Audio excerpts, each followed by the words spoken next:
अस्सलाम वालेकुम first year science आज का जो लेक्चर है हमारा वो नेचर ऑफ लाइट, जो कि फर्स्ट ईयर फिज़िक्स की बुक का चैप्टर नंबर 9 है। उसका एक हम नया टॉपिक डिस्कस करेंगे, न्यूटन्स रिंग। न्यूटन ने ये रिंग स्टडी किए थे और ये रिंग जो है इंटरफेरेंस पैटर्न होते हैं जो कि सर्कुलर फॉर्म के अंदर बनते हैं, तो लिहाजा इनको न्यूटन्स रिंग कहते हैं। उर्दू में इनको न्यूटन के छल्ले या न्यूटन के हल्के भी बोलते हैं। फिनोमिना क्या है? फिनोमिना ये है कि इंटरफेरेंस होता है थिन फिल्म में। थिन फिल्म का इंटरफेरेंस हम लोग पहले पढ़ चुके हैं, और थिन फिल्म के इंटरफेरेंस के अंदर ख़ास बात ये थी कि जो नॉर्मल कंडीशन हमने इंटरफेरेंस की पढ़ी थी वो स्वैप हो जाती हैं, क्योंकि लाइट फेस चेंज कर लेती है 180 डिग्री पे।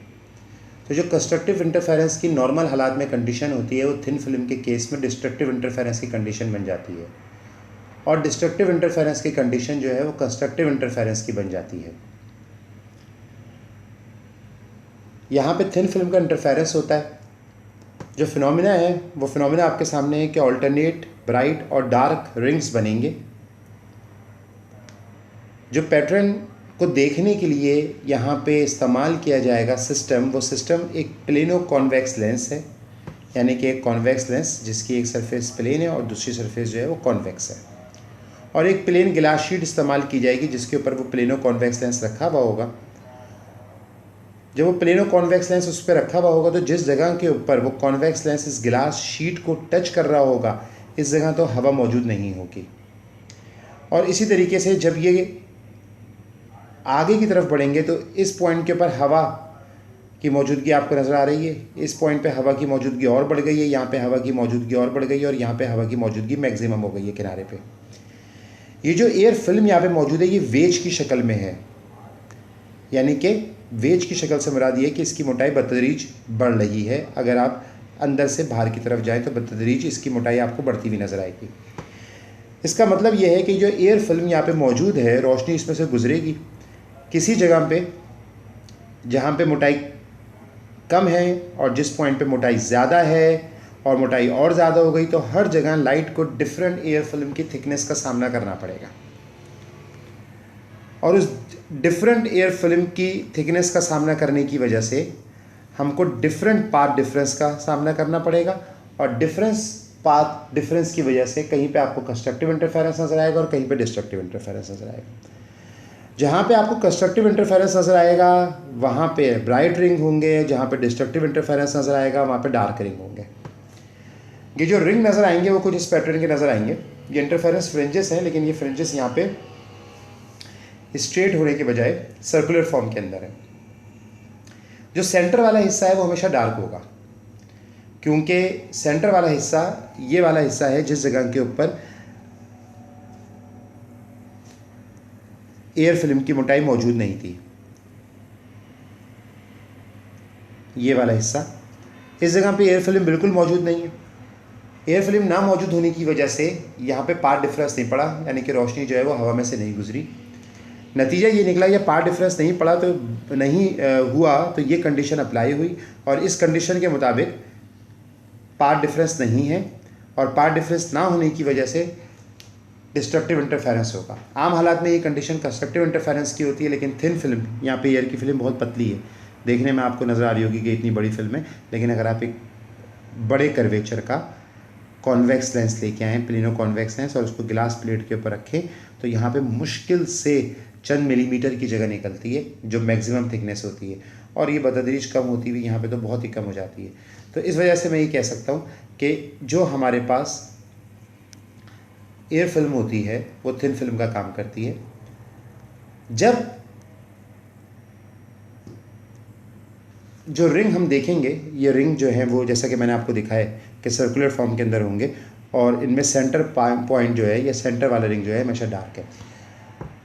अगर आप ग्रीन कलर की लाइट इस्तेमाल कर रहे हैं तो ये पूरा पैटर्न आपको ग्रीन नज़र आएगा। जिस जगह पे डार्क है वहाँ पे डार्क ग्रीन नज़र आएगा, यानी कि तारीक नज़र आएगा, वहाँ पे डिस्ट्रक्टिव इंटरफेरेंस हुआ है, रोशनी ने एक दूसरे को जो है वो डिस्ट्रॉय किया एक दूसरे की इंटेंसिटी को। और जिस जगह पे आपको ब्राइट नज़र आ रहा है वहाँ पे आपको ज़्यादा ग्रीन कलर नज़र आएगा, यानी कि वहाँ पे आपको ब्राइट हिस्सा नज़र आएगा, क्योंकि मोनोक्रोमेटिक लाइट है जो इंटरफेरेंस करती है। तो आप येलो कलर की लाइट इस्तेमाल करेंगे तो ये पूरा पैटर्न येलो कलर का नज़र आएगा। और अगर आप जो है वो ब्लू कलर की लाइट इस्तेमाल करेंगे तो ये पूरा पैटर्न ब्लू नज़र आएगा, यानी कि जो तारीख हिस्सा होगा वो भी ब्लू शेड में होगा और जो ब्राइट हिस्सा है वो भी ब्लू शेड में होगा। ये पूरी पिक्चर जो है वो ब्लू में कन्वर्ट हो जाएगी।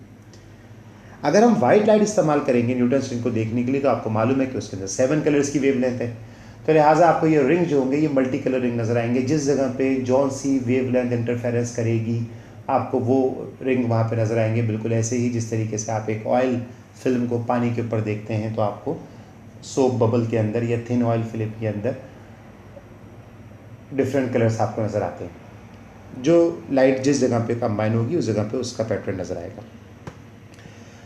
हम इस तरफ बात करते हैं कि जनाब जो एयर वेज फिल्म है यहाँ पे, वो एयर वेज फिल्म का सारा काम है। हुआ क्या है, रिंग बनी क्यों है? जिस तरीके से हमारी बुक के अंदर एक वर्टिकल लाइट को इस पैटर्न पे पढ़ते हुए दिखाया गया है, ये जो पैटर्न नीचे मौजूद है हमारे पास, ये पैटर्न में ये ग्लास शीट रखी हुई है। ये ऊपर वाले हिस्से के अंदर ये प्लेनो कॉन्वेक्स लेंस रखा हुआ है और ये दरमियान का हिस्सा जिसको मैं शेड करके ब्लू करके आपको दिखा रहा हूँ, ये एयर फिल्म है। इस जगह पे कुछ मौजूद नहीं है तो इस जगह पे हवा मौजूद है और आप देख रहे हैं ये एयर फिल्म वेज शेप के अंदर है। ठीक है,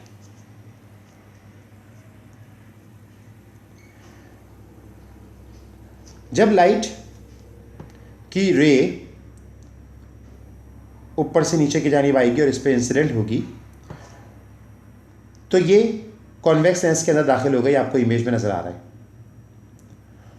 कॉन्वेक्स लेंस में दाखिल होने के बाद इस पॉइंट ए के ऊपर रोशनी ने रिफ्रैक्शन किया और रिफ्लेक्शन किया। जब रोशनी ने रिफ्रैक्शन किया तो कुछ हिस्सा तो नीचे की तरफ आ गया, मैं इस वाले हिस्से की बात कर रहा हूँ जो नीचे की तरफ आ गया, और कुछ हिस्सा रिफ्लेक्ट हुआ और रिफ्लेक्ट होकर वापस चला गया, मैं रे वन की बात कर रहा हूँ। जो हिस्सा रिफ्लेक्ट होकर नीचे एयर में दाखिल हो गया है वो गिलास शीट पे जाके टकराया, और जब वो गिलास शीट पे जाके टकराया, इस पॉइंट की बात कर रहा हूँ, जब वो गिलास शीट पे जाके टकराया तो वहाँ से दोबारा उसने रिफ्लेक्शन और रिफ्रैक्शन किया। कुछ हिस्सा नीचे आ गया होगा, मुझे उससे कोई अभी दखल नहीं है। जो रिफ्लेक्शन कर गया वो हिस्सा वापस पलट के ऊपर चला गया। तो आप ये देख सकते हैं कि रोशनी की एक रे आई थी और जब ये बरामद हुई तो 2 रे बन के बरामद हुई। एक हिस्सा ऐसा है जो कि लेंस से टकरा के ए पॉइंट से टकरा के वापस चला गया है जिसको रे वन का नाम दिया गया है, और एक हिस्सा ऐसा है जो एयर फिल्म के अंदर दाखिल होकर फिर वापस गया है, उसको रे टू का नाम दिया गया है। जब 2 रेज आपके सामने बन गई हैं तो इन 2 रेज में से रे टू ने ज़्यादा डिस्टेंस कवर किया है। रे टू ने ज़्यादा डिस्टेंस क्यों कवर किया है? क्योंकि रे टू नीचे एयर फिल्म में से होती हुई आई है। अगर मैं ये फ़र्ज़ कर लूँ कि एयर फिल्म की मैक्सिमम मोटाई टी है, अगर मैं ये फ़र्ज़ कर लूँ कि एयर फिल्म की मैक्सिमम मोटाई टी है, स्मॉल टी, ये मैक्सिमम मोटाई है, तो कम डिस्टेंस भी तय कर सकती है और मैक्सिमम डिस्टेंस भी तो तय करेगी, वो 2t होगा। 2t क्यों होगा? क्योंकि एक बार वो नीचे आई है और एक बार वो ऊपर की जानिब गई है। इस वजह से जो मैक्सिमम डिस्टेंस भी तय होगा आने और जाने के अंदर, वो 2t का डिस्टेंस ट्रेवल होगा। तो उसके पाथ डिफरेंस जो है वो 2t का पाथ डिफरेंस पड़ जाएगा उसके अंदर, पहली रोशनी की रे और दूसरी रोशनी रे के दरमियान में। ऊपर वाली रे जो ए पॉइंट से टकरा के वापस गई है उसके अंदर किसी भी किस्म का फेस में चेंज नहीं आएगा। क्यों? क्योंकि पहली बात तो ये कि रिफ्रैक्शन हुआ है, तो इसकी रोशनी में रिफ्रैक्शन में किसी किस्म का फेस चेंज नहीं होता। दूसरी बात ये कि वो ए पॉइंट के ऊपर जब टकराई है एयर फिल्म से तो वो शीशे में से आ रही थी, यानी कि ये कॉन्वेक्स लेंस था और कॉन्वेक्स लेंस जो है ये शीशा है। इस कॉन्वेक्स लेंस में से नीचे आ रही थी और एयर फिल्म में दाखिल हो रही थी, तो लिहाजा वो डेंसर सरफेस से रेयर सरफेस पर टकराई, और जो वो रेयर सरफेस से टकरा के रिफ्लेक्ट करके गई है तो रिफ्लेक्ट करने की वजह से उसके अंदर किसी किस्म का कोई फेस चेंज नहीं हुआ, और रिफ्रैक्शन में वैसे ही फेस चेंज नहीं होता है, अंदर दाखिल हो गई। लेकिन जब इस जगह के ऊपर टकराई है, ये पॉइंट देखिएगा, इस पॉइंट को मैं बी का नाम दे रहा हूँ, ये वो पॉइंट है। जब वो बी पॉइंट पर टकराई है तो वो एयर में से आके नीचे वाले गिलास पर टकराई है। तो जब वो गिलास पर टकराई है तो गिलास के मुकाबले में, एयर के मुकाबले में गिलास जो था वो ऊपर रेयर सरफेस थी और नीचे डेंसर सरफेस थी, तो लिहाजा फेस चेंज हो गया। फेस कितना चेंज हो गया? 180 डिग्री का फेस चेंज हो गया। फेस चेंज होने का मतलब आप समझते हैं कि जो क्रेस्ट थे वो ट्रफ बन गए और ट्रफ जो है वो क्रेस्ट की जगह पे आ गए। नतीजा ये निकला कि ये रे पुराने फेस के अंदर है और ये रे जो नीचे से होके आई है इसका फेस चेंज हो चुका है। पूरी इंटरफेरेंस इन थिन फिल्म की कंडीशन आपके सामने आ गई। इंटरफेरेंस इन थिन फिल्म में यही होता है कि रोशनी की रे के दरमियान में पाथ फेस डिफरेंस आ जाता है 180 डिग्री का, जिसकी वजह से कंडीशंस स्वैप हो जाती हैं। अब रोशनी की एक रे, चूंकि रोशनी की दो रेज बन चुकी हैं, तो लिहाजा जब ये दो रेज आपस में कंबाइन होंगी तो हमको इंटरफेरेंस पैटर्न नज़र आएगा। वो इंटरफेरेंस पैटर्न जो हमको नज़र आएगा वो रिंग की शक्ल का होगा। चूंकि न्यूटन ने इसको स्टडी किया था, जैसा कि हमने पहले जिक्र किया, लिहाजा इनको न्यूटन्स रिंग कहा जाता है। ये न्यूटन्स रिंग डिफरेंट तरीके से डिफरेंट कलर्स के नज़र आते हैं जब हम डिफरेंट लाइट इस्तेमाल करते हैं। इनकी जो आम तौर के ऊपर शक्ल होगी वो मैं आपको ये रिंग की शक्ल या रिंग का फिनोमेना दिखा दूँ। ये एक माइक्रोस्कोप है जिसकी मदद से इस रिंग को स्टडी कर रहे हैं। इस माइक्रोस्कोप के अंदर कैलिब्रेशन हुई हुई है, लिहाजा रिंग का रेडियस और रिंग का साइज़ मालूम करना ये हमारे लिए कोई भी इशू नहीं रहता, क्योंकि खुद आपको नज़र आ रहा है कि कैलिब्रेशन पूरी हुई हुई है। उसके ऊपर हमारा जो माइक्रोस्कोप है वो कैलिब्रेट हुआ हुआ है। इसके लिए आप लोग आगे क्लासेस में जाएंगे, ग्रेजुएशन क्लासेस में, तो अपने एक्सपेरिमेंट में इस तरह के माइक्रोस्कोप इस्तेमाल करेंगे जिनके लेंस के ऊपर पहले से मार्किंग हुई हुई होगी। ये रिंग की फॉर्मेशन है। जो ब्राइट रिंग की विड्थ होती है और जो डार्क रिंग की विड्थ होती है वो बराबर होती है। ये ब्राइट रिंग की विड्थ है और ये डार्क रिंग की विड्थ है, यानी कि रिंग की जो मोटाई होगी वो रिंग की मोटाई बराबर होगी। ठीक है, ये रिंग की फॉर्मेशन है। ये रिंग इस तरह से नज़र आ रहे होते हैं हमको अरेंजमेंट के अंदर। अगर हमको इस रिंग का रेडियस पता लग जाए, जो कि आपको नज़र आ रहा है, पता लग जाएगा माइक्रोस्कोप के अंदर, पूरा एक्सपेरिमेंट सब पता लग जाएगा कि यहाँ से लेकर यहाँ तक साइज़ कितना है। एक्सपेरिमेंट में पता लग जाएगा कि इस रिंग की मोटाई कितनी है, इस रिंग की मोटाई कितनी है, इस रिंग की मोटाई कितनी है। और जो लेंस आप इस्तेमाल कर रहे हैं उस लेंस का, कॉन्वेक्स लेंस का रेडियस ऑफ कर्वेचर आपको पता हो। ये देखिए, ये कॉन्वेक्स लेंस इस तरह से पूरा मुकम्मल हो जाएगा। मैंने तो आपको सिर्फ नीचे का पार्ट दिखाया था। ये इसका सेंटर है और यहाँ से लेकर यहाँ तक जो फासला होगा कहीं भी निकाल लीजिए, ये इसका रेडियस ऑफ कर्वेचर होगा। इसको कैपिटल आर कहेंगे हर जगह पे। अगर आपको ये पता लग जाए तो जो रोशनी इस्तेमाल की जा रही है उस रोशनी की वेवलेंथ आप निकाल लेंगे। यानी कि कुछ चीज़ें हमारे पास यहाँ पे वेरिएबल के तौर पे हैं। आर जो कि रिंग का रेडियस है, कैपिटल आर जो कि लेंस का रेडियस है जो हम इस्तेमाल कर रहे हैं, प्लेनो कॉन्वेक्स लेंस।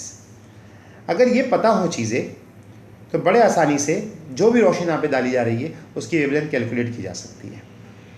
ठीक है, इस मकसद के लिए हम फॉर्मूला ड्राइव करेंगे कि अगर हमको वेवलेंथ ऑफ लाइट निकालनी है और हम एक्सपेरिमेंट से स्मॉल आर और ख़ुद कैपिटल आर तो हमको पता होगा क्योंकि हमने लेंस रखा होगा यहाँ पे, तो ये चीज़ें अगर हमको पता हो तो वेवलेंथ ऑफ लाइट कैसे निकाली जा सकती है। ठीक है जी, फॉर्मूला ड्राइव करने के लिए सबसे पहले मैं आपको कुछ बुनियादी चीज़ें बताऊं। फॉर एग्जाम्पल,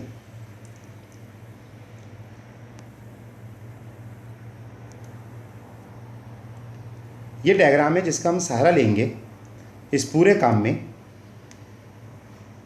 फॉर्मूला ड्राइव करने के लिए। जनाब, कुछ चीज़ें पहले बता दूं, फिर मैं इस डायग्राम को आगे लेके चलूँगा। ये एक प्लेनो कॉन्वेक्स लेंस नीचे रखा गया है, जिस प्लेनो कॉन्वेक्स लेंस को जब मैंने मुकम्मल करके आपको दिखाया तो आपको नज़र आ गया कि इसका कर्वेचर इतना बड़ा होगा। ये इसका सेंटर दिखाया गया पॉइंट ओ के ऊपर। सेंटर से लेकर किनारे तक का फासला अगर ऊपर दिखाऊं जब भी वो रेडियस ऑफ कर्वेचर कहलाएगा, कैपिटल आर। और अगर सेंटर से लेकर नीचे तक फासला दिखाऊं पॉइंट ए तक, नज़र आ रहा है पॉइंट ए आपको, तो ये भी रेडियस ऑफ कर्वेचर कहलाएगा ये। ठीक है, ये एक लाइन यहाँ पे ड्रॉ की गई है जो कि पॉइंट डी से लेकर पॉइंट ई तक जा रही है, कॉर्ड्स कहलाएंगी। ठीक है, आपको मालूम है मैथमेटिकल लैंग्वेज में कॉर्ड्स बोलेंगे। ये डी से लेकर ई तक ये जो लाइन जा रही है ये कॉर्ड ड्रॉ की गई है। ये जो कॉर्ड्स हैं ये एक पॉइंट के ऊपर इंटरसेक्ट कर रही हैं डायमीटर की लाइन के साथ। ये डायमीटर की लाइन है। ठीक है, ये एयर फिल्म की मोटाई है टी, और एयर फिल्म इस पूरे हिस्से में दिखाई गई है। मैं शेडेड करके आपके सामने कर रहा हूं कि ये सब एयर फिल्म है। ऊपर से लाइट डाली जा रही होगी और ऊपर ही माइक्रोस्कोप होगा जिसकी मदद से आप नीचे की तरफ व्यू कर रहे हैं। नीचे जो रिंग बनना शुरू होंगे, सेंटर वाले हिस्से के अंदर डार्क स्पॉट बनेगा। सेंटर वाले हिस्से में डार्क स्पॉट क्यों बना मैं पहले बयान कर चुका हूँ, क्योंकि जो रोशनी सेंटर वाले हिस्से में से आई है उसको किसी किस्म की एयर फिल्म का सामना नहीं करना पड़ा, लिहाजा पाथ डिफरेंस 0 था। पाथ डिफरेंस 0 होने की वजह से वहाँ पर डिस्ट्रक्टिव इंटरफेरेंस हुआ। उसके बराबर में थोड़ी सी हवा की मोटाई है एयर फिल्म की, एक ब्राइट रिंग नज़र आएगा, उसके बाद फिर एक डार्क रिंग नज़र आएगा, फिर एक ब्राइट रिंग नज़र आएगा, फिर एक डार्क रिंग नज़र आएगा। मिसाल के तौर के ऊपर आप ये देखिए, ब्राइट रिंग नज़र आया, ये डार्क रिंग हो गया, फिर ये ब्राइट रिंग जो वाइट हिस्से में नज़र आ रहा है, और फिर मैं पेन से डार्क रिंग ड्रॉ कर रहा हूँ, फिर एक ब्राइट रिंग नज़र आ रहा है, फिर एक डार्क रिंग नज़र आ रहा है। इन सब रिंग की जो विड्थ होगी, चौड़ाई होगी, वो बराबर होगी। जितना मोटा ब्राइट होगा उतना ही मोटा डार्क होगा। इस वक्त मामला डिफरेंट है थोड़ा सा। ये रिंग्स आपको नीचे नज़र आना शुरू होंगे। ये रिंग कॉरिस्पॉन्डिंग रिंग है ऊपर की फिल्म के हवाले से। चूंकि यहाँ पे हवा की फिल्म की मोटाई डिफरेंट है, लिहाजा देखिए इस रिंग का रेडियस ज़्यादा है। रिंग का रेडियस सेंटर से निकाला जाएगा। यहाँ पे हवा की मोटाई कम है, तो इस वाले रिंग का रेडियस कम है। यहाँ पे हवा की मोटाई और कम हो गई, लिहाजा रिंग का रेडियस और कम है। तो हर जगह पे एयर फिल्म की मोटाई में फ़र्क होने की वजह से,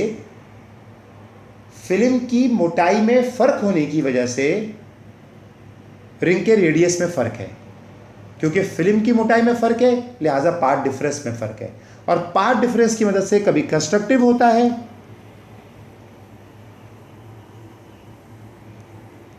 कंस्ट्रक्टिव की शर्त यह है थिन फिल्म के अंदर, और कभी डिस्ट्रक्टिव होता है। तो जिस कंडीशन के ऊपर पाथ डिफरेंस पूरा उतरता है, अगर इस कंडीशन में पूरा उतरता है, यानी कि लैम्डा का होल नंबर का इंटीग्रल मल्टीपल होता है, 0 होगा या 1 लैम्डा होगा, एम की वैल्यू से चलेगी, 2 लैम्डा होगा, 3 लैम्डा होगा, जिस तरीके से होगा। अगर लैम्डा का होल नंबर में इंटीग्रल मल्टीपल होगा तो हमारे पास लाजमी तौर पर डिस्ट्रक्टिव इंटरफेरेंस होगा। और अगर वो हाफ ऑफ द वेवलेंथ होगा, 0 रखिए तो हाफ लैम्डा निकलेगा, 1 रखिए इस जगह के ऊपर तो 3/2 लैम्डा निकलेगा, 2 रखिए इस जगह पे तो 5/2 लैम्डा निकलेगा। तो अगर वो हाफ ऑफ द वेवलेंथ होगा तो कंस्ट्रक्टिव इंटरफेरेंस होगा। तो आप देख रहे हैं किसी जगह पे कंस्ट्रक्टिव इंटरफेरेंस हो रहा है जहाँ पे ब्राइट है, और किसी जगह पे डार्क है तो वहाँ पे डिस्ट्रक्टिव इंटरफेरेंस हो रहा है। क्योंकि मोटाई की वजह से जैसे जैसे मोटाई चेंज हो रही है फिल्म की, बिल्कुल उसी तरीके से रिंग की नौयत भी तब्दील हो रही है। रिंग कभी ब्राइट बनता है, कभी डार्क बनता है। इस जगह पे मैं बोलता हूँ कि मोटाई ऐसी है, टी जगह पे मोटाई ऐसी है कि डिस्ट्रक्टिव इंटरफेरेंस हुआ, लिहाजा यहाँ पे जो रिंग बना है ये देखिए आप, डार्क ब्लैक कलर का रिंग बना। एक बात बहुत सिंपल सी है, इस जगह पे कॉन्वेक्स लेंस ख़त्म हो गया तो मेरा पूरा पैटर्न जो होगा वो बिल्कुल इसके नीचे होगा। मेरा पूरा पैटर्न इसके नीचे होगा क्योंकि रिंग इसी जगह के ऊपर बनेंगे, और इन रिंग्स को मैं ऊपर से देख रहा हूँगा। इस जगह के ऊपर जो है वो हम माइक्रोस्कोप के अंदर इसको काम को ऑब्जर्व कर रहे होंगे। ठीक है, मैं ये चाहता हूँ कि थोड़ा सा आपको पैटर्न जो है वो रियल उसमें दिखाऊँ। अगर ये ऐसा हो गया तो बड़ा ज़बरदस्त हो जाएगा। ये देखिए, ऊपर से देखने पर आपको नीचे ये पैटर्न नज़र आ रहा होगा। जहाँ से एयर फिल्म बनी है, मैं एयर फिल्म के बिल्कुल बराबर का नीचे का इमेज लेके आ गया। ये इमेज जो है ये अब हमको नज़र आ रहा होगा जब हम ऊपर से देख रहे होंगे। ऊपर माइक्रोस्कोप लगा हुआ होगा, लाइट इसमें से गुजर रही होगी, सेंटर वाले हिस्से के अंदर डार्क रिंग बनाए, और फिर उसके बाद जो है ऑल्टरनेट ब्राइट और डार्क रिंग है, ऑल्टरनेट ब्राइट और डार्क रिंग है। ठीक है जी, ये हमारा रिंग का पैटर्न है। अच्छा, इसके बाद हम एक काम ये करते हैं कि सबसे पहले एक चीज़ जो मैं आपको बताना चाहता हूँ, यहाँ पे एक एक्सप्रेशन एक थ्योरम मैथमेटिक्स का हम अप्लाई करेंगे। The product of intercepts of intersecting chord is equal to the product of sections of diameter. Diameter के 2 सेक्शन हैं, मैं आपको दोनों सेक्शन पहले भी दिखा चुका हूँ, अगेन दिखा रहा हूँ। दोनों सेक्शन सी से लेकर ओ तक, ओ से लेकर ए तक, ये मैंने आपको 2 सेक्शन दिखाए। ठीक है, इनका प्रोडक्ट निकाल लिया दोनों सेक्शन का। ऊपर वाले का नाम क्या है? सी ओ, नीचे वाले का नाम क्या है? ओ ए। ठीक है, ये डायमीटर के सेक्शन है मेरे पास। दूसरी बात,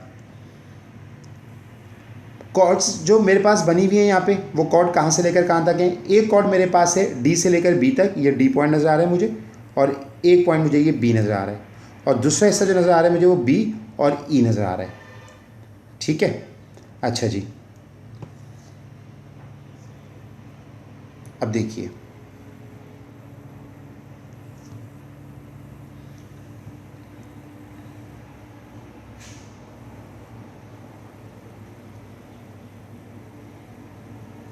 मैं डायमीटर के दो सेक्शन लेता हूँ। पहला सेक्शन मैं डायमीटर का लेता हूँ सी से लेकर बी तक, सी से लेकर बी तक, सी बी। दूसरा सेक्शन में डायमीटर का लेता हूँ बी से लेकर ए तक, ए ये वाला पॉइंट है, बी से लेकर ए तक। ये बी से ए अगर मैं ये लाइन ड्रॉ करूँ, ये देखिए ये लाइन ड्रॉ करी, और दूसरी लाइन ड्रॉ करी सी से लेकर बी तक। तो सी से लेकर बी तक, सी से लेकर ए तक मैंने डायमीटर के दो हिस्से कर दिए, एक हिस्से को सी बी कर दिया और दूसरे हिस्से को बी से लेकर ए तक कर दिया। इसका मैं प्रोडक्ट निकाल लूँ, जो थ्योरम मैंने यहाँ पे लिखा हुआ है उसकी मर्ज़ी के मुताबिक प्रोडक्ट निकाल लूँ। प्रोडक्ट निकाल लिया। ये जो प्रोडक्ट होगा ये बराबर होगा किसके बराबर होगा? ये प्रोडक्ट बराबर होगा intercept of intersecting chord. Intersecting chord B से लेकर ई तक, बी से लेकर ई तक और बी से लेकर डी तक। ये एक एक्सप्रेशन है जो कि आपको दिमाग में बिठाना पड़ेगा, और इसके लिए ज़रूरत इस बात की है कि आप मैट्रिक क्लास के थ्योरम को ताज़ा करें, तो आपको खुद ब खुद ये वाला एक्सप्रेशन जो है वो याद आ जाएगा। अब मैं इस वाले हिस्से में वैल्यूज पुट करता हूँ। सी बी की वैल्यू क्या है? सी बी की वैल्यू अगर आप डायग्राम में गौर करें तो सी बी की वैल्यू निकालने के लिए अच्छा ये होगा कि मैं आपके सामने सी से लेकर ए तक की वैल्यू लिख दूँ। सी से ए तक की वैल्यू सबको नज़र आ रही है कि 2r है, ठीक है। और ए से लेकर बी तक की वैल्यू नज़र आ रहा है, बी पॉइंट डायग्राम में भी कितनी है? टी है, टी है, ये देखिए ए से लेकर बी तक की वैल्यू। तो अगर मैं जो वैल्यू मुझे यहाँ पे लिखनी है वो सी से बी तक की वैल्यू लिखनी है, और सी से बी तक की जो वैल्यू है वो है 2r माइनस टी। कैसे नज़र आ रहा है? बताने की क्या बात है इसमें? सी से लेकर ए तक 2r था, लेकिन मुझे निकालना है सी से लेकर बी तक, तो आगे का हिस्सा ये वाला जो हिस्सा ये मैं माइनस कर दूंगा, तो मेरे पास सी से लेकर बी तक की वैल्यू निकल आएगी। तो सी से बी तक की जो वैल्यू है मैं यहाँ पे लिख सकता हूँ इसके नीचे 2r माइनस टी, ये सी से लेकर बी तक की वैल्यू है। ए बी की वैल्यू कितनी है या बी ए की वैल्यू कितनी है? बी ए की वैल्यू मैंने आपको डायग्राम में कई बार दिखाई, बी और ए की वैल्यू किसके बराबर है? टी के बराबर है, multiply by T. B D, B से लेकर डी तक जो भी यहाँ पे रिंग का रेडियस बन रहा होगा वो आर होगा। बी से लेकर ई तक जो वैल्यू होगी वो भी आर होगी। मैं इस बात को एक मिनट एक्सप्लेन करना चाहता हूँ ताकि ये बात आपकी समझ में आ जाए। असल काम यही डायग्राम का, बस ये स्टार्ट हो जाए यहाँ से डायग्राम से, तो फिर आपके लिए ज़िंदगी आसान हो जाएगी। मैंने फिल्म की मोटाई टी ली है। जब मैंने फिल्म की मोटाई टी ली है ना, तो फिर रेडियस भी मैंने सबसे बड़े वाला रिंग का लिया है। जो इतने बड़े रिंग में इस जगह पे रिंग बन रहा होगा बड़ा वाला, इसका रेडियस आर होगा, और यही आर रेडियस ऊपर की तरफ दिखाया गया है। ये रिंग का रेडियस है आर, ये रिंग का रेडियस है आर, ये रिंग नीचे बन रहा होगा। मैंने छोटे रिंग का रेडियस क्यों नहीं लिया? क्योंकि मैंने मोटाई भी छोटी वाली हिस्से की थोड़ी ली है फिल्म की। तो मैंने आपसे एक बात बीच में बोली थी कि रिंग के कॉरिस्पॉन्डेंस फिल्म की मोटाई लेके चलेंगे। जिस जगह फिल्म की मोटाई कम है तो नीचे रिंग जो बन रहा होगा वो उसके नीचे छोटा रिंग बन रहा होगा। जिस जगह रिंग की फिल्म की मोटाई ज़्यादा है, इस वाले हिस्से में वर्क कर रहे हैं एंड वाले हिस्से में, तो इसके नीचे वाले रिंग की बात करेंगे तो देखें रिंग भी सबसे बड़ा वाला आ रहा है। अगर ये चीज़ ऐसे होती कि आप बात कर रहे होते इस वाले हिस्से की कि इधर फिल्म की मोटाई क्या है, तो फिर आप बात कर रहे होते इस रिंग की। चूंकि आप बात कर रहे हैं इस वाली फिल्म की मोटाई की, तो फिर आप रिंग की बात भी कर रहे हैं इस वाले रिंग की, जो कि बड़े वाले हिस्से में बन रहा है, ये बड़ा रिंग है। बात क्लियर हो गई? ठीक है। जुमला या एक्सप्रेशन जो बन के मेरे पास आया वो आपके सामने लिखा हुआ है, जो कि मैंने उस थ्योरम की मदद से निकाल लिया। अब मुझे उस थ्योरम को आपके सामने लिखने की ज़रूरत नहीं है, कई बार लिखा हुआ था। दोबारा वैसे तो जो लोग अलीगढ़ के नोट्स में से पढ़ रहे हैं उनको प्रॉपरली थ्योरम लिखा हुआ है वहाँ पे, लेकिन बाकी लोगों के लिए भी कि थ्योरम हमारे सामने, इसके मुताबिक हमने ये बेसिक एक्सप्रेशन बना लिया। इस बेसिक एक्सप्रेशन को मैं ओपन कर रहा हूँ अगले स्टेप में। r इंटू आर मेरे पास आने वाला है r स्क्वायर, ठीक है जी, r स्क्वायर। उसके बाद ये ब्रैकेट ओपन हो रहा है इसके साथ, और इस ब्रैकेट ओपन होने के बाद जो पिक्चर बन के सामने आएगी वो आएगी 2RT माइनस टी स्क्वायर। मैं इस एक्सप्रेशन के अंदर से t की वैल्यू निकालना चाहता हूँ, क्योंकि t की वैल्यू डिफरेंट जगह पे चेंज हो रही है, और जहाँ पे t की वैल्यू चेंज हो रही है तो उसके साथ साथ r भी चेंज हो रहा है। t की वैल्यू यहाँ से निकल आएगी कि फिल्म की मोटाई कितनी है। एक बात बहुत क्लियर है कि मैंने कहा भी था कि मैक्सिमम भी जो ये टी होगा ना, ये मिलीमीटर्स में होगा। आपको मालूम है कॉन्वेक्स लेंस नीचे की गिलास शीट से कितना उठा हुआ होगा, थोड़ा सा उठा हुआ होगा। टी बहुत छोटा है, लिहाजा वो चीज़ें, चूँकि टी स्मॉल है, लिहाजा वो वैल्यूज़ जो कि टी का स्क्वायर वाली हैं या टी के क्यूब वाली हैं वो मज़ीद छोटी हो जाएंगी। तो जो हायर ऑर्डर टर्म्स हैं उनको हम निगलेक्ट कर देंगे। तो हमारे पास क्या बन के आ गया, आर स्क्वायर बराबर आ गया 2RT के। जो टी स्क्वायर था इसको निगलेक्ट कर दिया गया। और यहाँ से अगर एक्सप्रेशन लिखा जाए आपके सामने कि भाई टी की वैल्यू क्या निकली, तो टी की वैल्यू निकल आएगी r स्क्वायर अपॉन 2r। ये वैल्यू याद रखने की है। इस वैल्यू के अंदर सबसे कमाल की बात क्या है? सबसे कमाल की बात तो इसमें यह है कि ये मैं आपको टीच कर रहा हूँ, ठीक है। अच्छा, उसके बाद दूसरी बात क्या है? दूसरी बात यह है इसके अंदर कमाल की कि जिस जगह की फिल्म की मोटाई होगी उसी जगह बनने वाले रिंग का रेडियस होगा, ठीक है। बात अच्छी तरीके से एक्सप्लेन हो चुकी है। ज़्यादा वाले हिस्से की मोटाई रखोगे तो रिंग का रेडियस भी बड़े वाले का आएगा, छोटे वाले हिस्से की मोटाई रखोगे तो रिंग का रेडियस भी छोटे वाले का आएगा। तो जो जिस जगह का टी होगा उस वाले रिंग का रेडियस होगा। दरमियान वाले रिंग की बात करनी है, जो बीच में ब्लैक कलर का बनता है, तो फिल्म की मोटाई भी दरमियान वाली होगी, जो कि बिल्कुल नहीं होती, ज़ीरो होती है। उसके बाद बनने वाले ब्राइट रिंग की बात करनी है। देखिए मैं डार्क रिंग दिखाऊंगा तो बीच के अंदर खुद ब खुद ब्राइट नज़र आ गया। उसके बाद वाले रिंग की बात करनी है तो फिर मोटाई भी फिर उसके बराबर वाली आएगी, यानी कि जो मोटाई फिल्म की ऊपर उसकी सीट में होगी। अच्छी तरीके से एक्सप्लेन कर दिया मामले को, बात क्लियर हो गई होगी।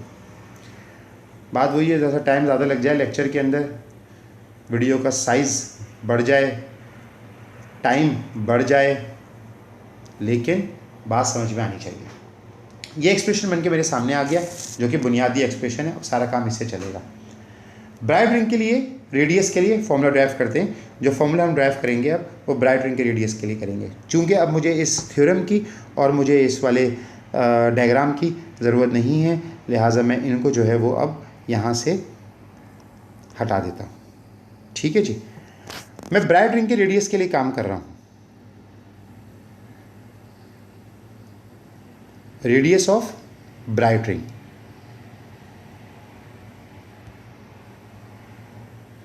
कंडीशन क्या है ब्राइट रिंग जिस जगह होगा कंस्ट्रक्टिव इंटरफेरेंस। कंस्ट्रक्टिव इंटरफेरेंस की कंडीशन क्या है भाई? कंस्ट्रक्टिव इंटरफेरेंस थिन फिल्म के अंदर 2NT। मैं सोच रहा था कि अभी मैं आप लोगों को बताऊंगा कि ये 2NT S की जगह पे आया है, तो दिमाग में वो फिल्म चल रही थी तो लिहाजा यहाँ पे S लिख दिया। यही होता है भाई, हमेशा अच्छा सोचो तो मुंह से अच्छा बरामद होगा। मालूम है ना ये बात? ठीक है, आपके जो अल्फाज, आपका तरीका, आपकी सोच को ज़ाहिर कर रहा होता है। ये जो 2NT लिखा हुआ है ये पार्ट डिफरेंस है ना। थिन फिल्म के अंदर 2NT पार्ट डिफरेंस होता है। T मोटाई होती है फिल्म की, और N जो होता है वो रिफ्रैक्टिव इंडेक्स होती है जिस मीडियम की बात हो रही है। अभी थोड़ी देर पहले आपके पास T की वैल्यू निकाली, और T की वैल्यू क्या निकाली? R square upon 2R।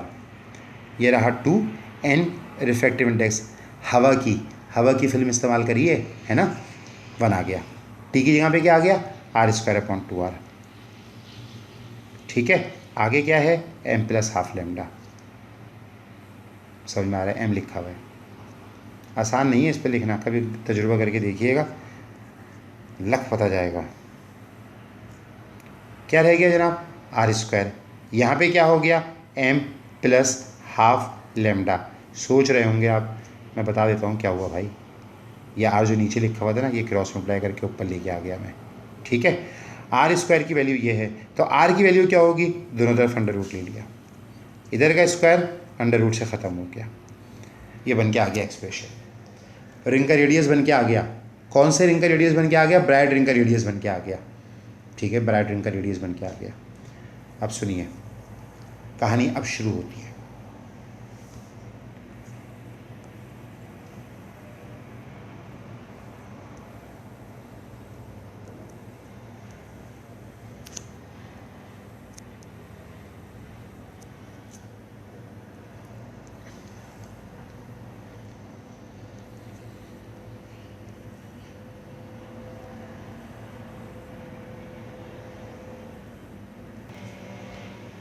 क्या कहा हमने? कहानी अब शुरू होती है। m की वैल्यू 0 से स्टार्ट होती है। रिंग का नंबर n में क्या नाम दे रहा हूँ? रिंग के नंबर को। m की वैल्यू कहाँ से स्टार्ट हो रही है? 0 से। रिंग का नंबर है 1। ब्राइट रिंग की बात हो रही है, ये रहा ब्राइट रिंग, इसके लिए m 0 है और n 1 है।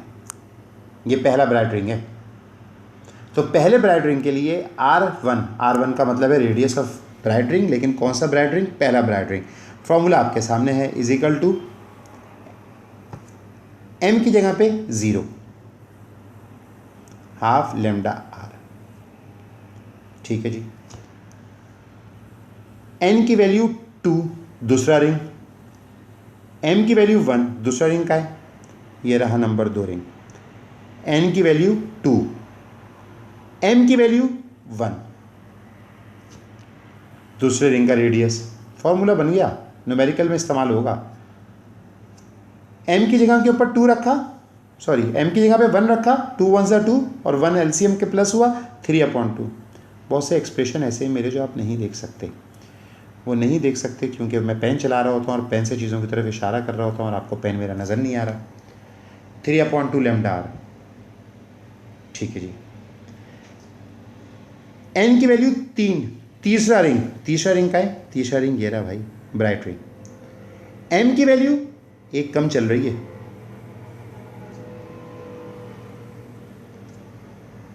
m order of interference.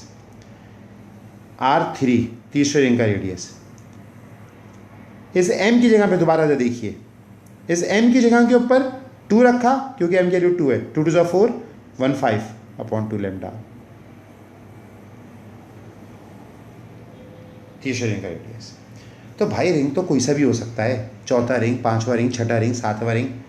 तो अगर रिंग का नंबर n होगा, अब पता नहीं क्या होगा n, लेकिन एक बात तय है कि रिंग का जो भी नंबर होगा, n की जो वैल्यू होगी वो एक पीछे चल रही है, यानी कि n-1 होगी। मैथमेटिक्स वालों की समझ में बात फ़ौरन आ गई। वो जो एक चैप्टर पढ़ा हुआ है बाइनोमियल एक्सप्रेशन वाला, उसमें ये n और n-1 के चक्कर से अच्छी तरह वाकिफ़ होंगे। n रिंग का नंबर और m की वैल्यू एक कम होती है रिंग के नंबर से। ऊपर से 3 एग्जाम्पल इसीलिए दी थी। तो इसका मतलब ये हुआ कि इस एक्सप्रेशन के अंदर अब क्या होने वाला है, Rn कि भाई रिंग का नंबर n 5 6 8 10 जो भी होगा इज इक्वल टू m की जगह पे होगा n-1 और उसके बाद लिखा होगा प्लस हाफ, क्योंकि m की जगह पे n-1 आ गया, प्लस हाफ, और उस पूरे के बाद लिखा हुआ होगा लेमडा r, ठीक है जी। -1 प्लस हाफ, ब्रैकेट ओपन हुआ, माइनस प्लस माइनस, एक में से हाफ गया, आधा बच गया, साइन बड़े नंबर की यानी कि माइनस की साइन। तो एक्सप्रेशन क्या होने वाला है नेक्स्ट लाइन के अंदर, इस पूरे काम को देख लीजिए। नेक्स्ट लाइन में एक्सप्रेशन होने वाला है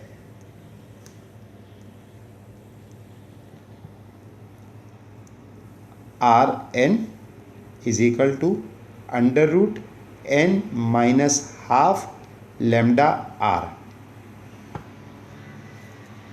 अगर अंदर अलग करना चाहते हैं न्यूमेरिक वैल्यू को, तो ये देखिए अलग कर दिया, ये एक्सप्रेशन है। इस एक्सप्रेशन से Rn 5वें रिंग का रेडियस R5, छठे रिंग का ब्राइट रिंग की बात हो रही है, अब ब्राइट रिंग के लिए सारा काम किया है।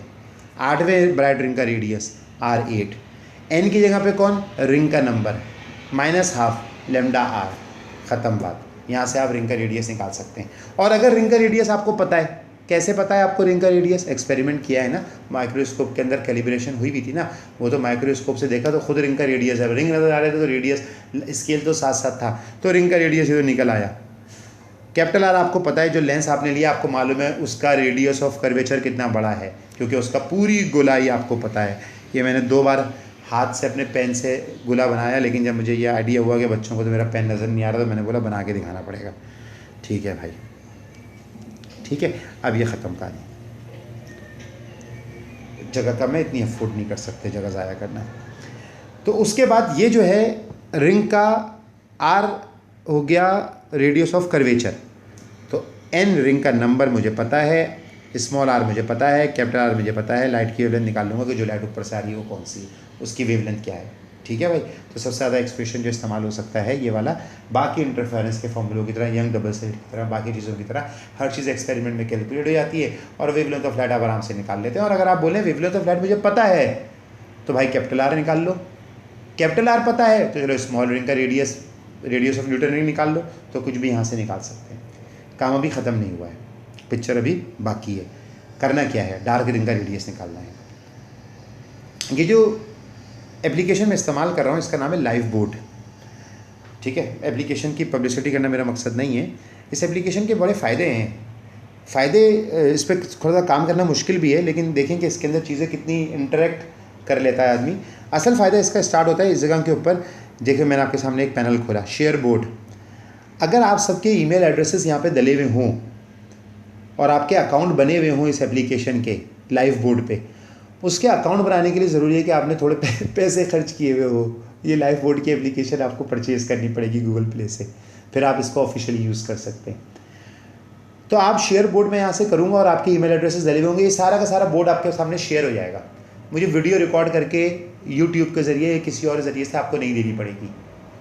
ये बोर्ड मैं यहाँ पे बैठा हुआ, इस वक्त जो है वो सहरी जो है वो बिल्कुल अभी ख़त्म हुई है, मैं यहाँ पे काम कर रहा हूँ और आप इस वक्त सब के सब अपने सामने ये बोर्ड देख रहे होंगे और आपने कानों में हेडफोन लगा रखे होंगे और आप मेरे लेक्चर सुन रहे होंगे। जो जो काम मैं बोर्ड पे करता जा रहा हूँ वो काम आपके सामने आ रहा होगा। और वो जो अगर आप चाहेंगे तो अपने पास आपने जो है वो रिकॉर्डिंग आपने कर दी स्टार्ट, आप देख रहे हैं इसके नीचे पैनल में, तो आपने स्टार्ट रिकॉर्डिंग कर दी, तो आप मेरा लेक्चर साथ साथ रिकॉर्ड भी कर रहे होंगे। ठीक है, तो लेकिन ऐसा नहीं है, उसकी बहुत सारी वजूहत हैं, आपको मालूम है। उसमें से एक तो ये कि मैं आपको ये बोलूँ कि ये एप्लीकेशन ले लें, परचेज़ कर लें, तो ये तो आपको मालूम है हमारे उसके ख़िलाफ़ है तरीक़ेकार के। फिर सेकंड बात यह है कि पता नहीं आपके घर में लाइट आ रही हो नहीं आ रही हो, फिर पता नहीं आपके पास इंटरनेट कैसा चल रहा हो नहीं चल रहा हो। तो जिस किस्म की सोसाइटी में आप लोग माशाल्लाह से मेहनत मुशक्क़त करके ज़िंदा हैं, ज़िंदा रहने के लिए जो मेहनत मुशक्क़त करनी पड़ती है ना यहाँ पे, तो मेहनत मुशक्क़त करके ज़िंदा हैं, सर्वाइव कर रहे हैं, उस तरह की उसमें ज़रा सा मुश्किल है कि हर एक के पास इतनी आइडियल कंडीशंस मौजूद हो। वरना तो ये सब वीडियो वगैरह से जान छूट जाए और यहाँ पे जितना काम जो है वो होता रहे, समझें कि इस पेपर पेंसिल पे, तो ये बिल्कुल वैसे ही मजबूर बन जाएगा कि 5 लोग जो हैं मेरे आगे बैठे हुए हैं और वो 5 लोग जो हैं उस काम को देखे चले जा रहे हैं। ठीक है, तो चीज़ें बहुत सारी आ गई हैं इस लॉकडाउन का और इस कोविड-19 की वजह से जो हालात हैं उनका सबसे बड़ा फ़ायदा तो जो मैं समझता हूँ वो ये हुआ है कि आप ख़ुद देखेंगे आज से 2 महीने पहले आप टेक्नोलॉजी या डिजिटल चीज़ों को समझने के हवाले से कहाँ खड़े हुए थे और आज इस 2 महीने में कहाँ खड़े हुए। तो अल्हम्दुलिल्लाह हमने अपने लिहाज से, मैंने हमेशा पहले भी यही बोला था इससे पहले कि जब इससे निकलें तो कुछ ना कुछ नया करके निकलें, कुछ ना कुछ सीख के निकलें। तो अल्हम्दुलिल्लाह उस चीज़ में कम से कम मैं कामयाब हूँ या आपका इदारा लीगल कॉलेजिएट कामयाब है कि फ़र्स्ट ईयर का कोर्स तो हो ही गया अपनी जगह के ऊपर, वो तो करना ही है आपको। लेकिन जब यहाँ से निकले तो देखें, अब अपने आप को ख़ुद कंपेयर करके देखें पिछले 2 महीने के लिहाज से कि आपने जो है वो क्या कुछ नया सीख लिया। तो ये वही लोग सीखेंगे जो अटैच है ना, जो अटैच नहीं है। अब वो किस तरीके से यूट्यूब पे प्राइवेट वीडियोस देखनी है, उनके लिए क्या चीज़ ज़रूरी है, किस तरह ईमेल एड्रेसेस जो हैं वो राउट हो जाते हैं और हम सिर्फ वही ईमेल एड्रेसेस पे अगर अकाउंट है और परमिशन मिली हुई है तो हम देख सकते हैं, किस तरीके से जूम की एप्लीकेशन इस्तेमाल हो रही है और हम जो है वो लेक्चर्स दे सकते हैं, किस तरीके से हम स्क्रीन शेयर करते हैं और किस तरीके से हम म्यूट करते हैं और जूम की सेटिंग्स क्या होती हैं। तो ऐसी लातादार चीज़ें हैं जो मैं आपको गिनवाऊँ, और फिर उसके अंदर अलीगढ़ का ऑनलाइन पोर्टल की हमने किस तरीके से MCQs टेस्ट दिए और हमने किस तरीके के डिस्क्रिप्टिव टेस्ट दिए, तो वो चीज़ें वक्त के साथ साथ इस्तेमाल करते रहेंगे तो और रिफ़ाइन होती चली जाएंगी। तो ये वो सारे काम हैं जो कि आप एक आगे जाके यूनिवर्सिटी में जहाँ पे आप लंबी चौड़ी फ़ीस देने वाले हैं, वहाँ पे आपके बहुत हेल्प करेंगी ये सब चीज़ें कि आपको टेक्नोलॉजी की इतनी चीज़ों की शुद्ध है, और आप इंशाल्लाह ताला अपने फेलोज़ के मुकाबले में ज़्यादा आगे ही रहेंगे। अच्छा भाई, ये तो हो गई कहानी ख़त्म, आगे चलें। अब हम बात करते हैं डार्क रिंग की। रेडियस ऑफ डार्क रिंग, जहाँ पे ब्राइट रिंग बन रहे हैं वहाँ पे साथ साथ डार्क रिंग भी बन रहे हैं। तो रेडियस ऑफ डार्क रिंग, जो कंडीशन हमारे पास है डिस्ट्रक्टिव इंटरफेरेंस के लिए वो है 2nt = m लैम्डा। ये s = m लैम्डा होती है, लेकिन मालूम है आपको n यहाँ पे जो है वो रिफ्रैक्टिव इंडेक्स है हवा की, जो कि 1 होती है, और t की वैल्यू बिल्कुल शुरू में निकाली थी, आपको याद होगी, तो r²/2r है, और ये लिखा हुआ है m लैम्डा। यहाँ से 2 और 2 कैंसिल हो गया, r ऊपर जाके क्रॉस मल्टीप्लाई हो गया, तो r² की वैल्यू निकल आई। r² की वैल्यू तो बगैर अंडर रूट के निकलेगी, r² की वैल्यू निकल आई m लैम्डा, और r क्रॉस मल्टीप्लाई हो गया। और अगले स्टेप में मैं अगर यहाँ पे दोनों तरफ अंडर रूट ले लूँ तो स्क्वायर ख़त्म हो जाएगा और m लैम्डा r मेरे पास बन जाएगा अंडर रूट के अंदर। ये डार्क रिंग का रेडियस निकल आया। अब दोबारा वही वाली कहानी, ठीक है। देखें, रिंग का नंबर है 1। पहला डार्क रिंग कहाँ पर है? पहला डार्क रिंग है ये वाला। आप बोलेंगे सर पहला डार्क रिंग तो ये नहीं है। बेटा पहला डार्क रिंग ये है, ये सेंटर में बना हुआ है ना, ये स्पॉट है, ये रिंग नहीं है। तो आप जो गिनती स्टार्ट करेंगे वो पहले डार्क रिंग की आप इससे स्टार्ट करेंगे। ये आपका पहला डार्क रिंग है, और ये सेंटर वाले को आपने 0 कंसिडर कर लिया। रिवीजन की गर्ज से एक बात बता रहा हूँ, यंग डबल स्लिट एक्सपेरिमेंट में भी ऐसे ही हुआ था कि जो सेंटर वाली फ्रिंज थी वो ब्राइट थी तो उसको नहीं गिनते थे। वो हमारी सेंट्रल फ्रिंज होती थी, स्टैंडर्ड फ्रिंज, वहाँ से गिनती शुरू करते थे, तो उसके बाद डार्क आती थी और उसके बाद जो वाइट आती थी वो हमारी पहली वाइट होती थी। तो m की वैल्यू 0 से स्टार्ट होती है, m की वैल्यू यहाँ पे भी 0 से स्टार्ट होगी, लेकिन ये m जो होगा ना, ये सेंटर वाले हिस्से के लिए, इस वाले हिस्से के लिए m 0 हो गया। इसको हम n गिनेंगे नहीं, इसके लिए n 0 है, तो n 0 है, कैपिटल N बोल रहा हूँ, n 0 है इसके लिए। तो m जो 0 है वो कॉरिस्पॉन्ड कर गया सेंटर वाले हिस्से से। और ये जो पहला डार्क रिंग मुझे नज़र आ रहा है, ये पहला डार्क रिंग जो मुझे नज़र आ रहा है ये वाला, इस पहले डार्क रिंग के लिए जो m की वैल्यू है वो भी 1 है, क्योंकि m की वैल्यू 0 से स्टार्ट हुई है, लेकिन वो 0 जो है वो एडजस्ट हो गया सेंटर वाले के लिए। तो अगर मैं m की वैल्यू 1 है तो n की वैल्यू 1 है, इस नीचे वाले फॉर्मूले में पुट करूँ जो ये लिखा हुआ है, तो r1 यानी कि पहले वाले रिंग का रेडियस हो गया लैम्डा r, ठीक है। दूसरे रिंग का रेडियस, ये दूसरा रिंग ये रहा, दूसरा डार्क रिंग, ये मैंने हाथ फेर के इसको मेंशन कर दिया। m की वैल्यू क्या है 2। ब्राइट रिंग के अंदर m की वैल्यू n से एक कम चल रही थी, डार्क रिंग में m की और n की वैल्यू बराबर चल रही है, r2 m की जगह के ऊपर ये देखो m नीचे लिखा हुआ था, इसकी जगह पे 2 लैम्डा r, और इसी तरीके से n की वैल्यू 3 तो ये 3 लैम्डा r हो गया। इसका मतलब है बहुत सिंपल सी बात है, वो ये कि जब मैं बात करूंगा nth रिंग की डार्क रिंग के अंदर, वो ये वाला भी हो सकता है, वो ये वाला भी हो सकता है, वो ये वाला भी हो सकता है, चौथा, पांचवा, छठा, सातवां, कोई सा भी हो सकता है। तो जो भी रिंग का नंबर होगा वो n होगा, तो जो m का नंबर होगा वो भी वही होगा जो रिंग का नंबर है। यहाँ पे नज़र आ रहा है आपको, यहाँ पे नज़र आ रहा है आपको, तो m की वैल्यू हमेशा n के बराबर होगी। तो nth डार्क रिंग का रेडियस बराबर होगा m की जगह पे जस्ट n आ गया इस फॉर्मूले के अंदर, n लैम्डा r, ये डार्क रिंग का रेडियस है। तो जब कभी न्यूमेरिकल में आए ब्राइट रिंग का रेडियस मालूम करो तो वो फॉर्मूला जो आपने अभी थोड़ी देर पहले ड्राइव किया था, और जब डार्क रिंग के रेडियस की बात है तो डार्क रिंग का रेडियस ये लिखा हुआ है, यहाँ से डार्क रिंग का रेडियस निकलेगा। ठीक है जी, तो ये हमारे पास थोड़ा फ़र्क डालने की खातिर मैं ये कर देता हूँ कि वो Rn नाम ये था, इसको Rn डैश कहता हूँ। ब्राइट रिंग का रेडियस का नाम है Rn और डार्क रिंग के रेडियस का नाम है Rn डैश। ठीक है, हमारे पास जो भी हमने काम किया है ना, वो काम ये था कि ये गिलास शीट है और इस गिलास शीट पे प्लेनो कॉन्वेक्स लेंस रखा हुआ है, लाइट ऊपर से सीधी आ रही है, परपेंडिकुलर आ रही है। कभी ऐसा हो सकता है कि लाइट जो है परपेंडिकुलर के साथ कुछ एंगल बनाती हुई आ रही हो। अगर लाइट कभी परपेंडिकुलर के साथ कुछ एंगल बनाती हुई आ रही होगी तो उस एंगल को बोलेंगे एंगल ऑफ रिफ्रैक्शन। उसकी वजह से जो फॉर्मूला है उसमें थोड़ी तब्दीली आ जाएगी। तब्दीली क्या हो जाएगी, ब्राइट रिंग का रेडियस जो है, जो हम लोगों ने लिखा था पहले, क्या लिखा था हम लोगों ने, n-12 लैम्डा r, इसके नीचे अंडर रूट के अंदर ही कॉस अल्फा आ जाएगा। जो डार्क रिंग का रेडियस लिखा था वो लिखा था rn डैश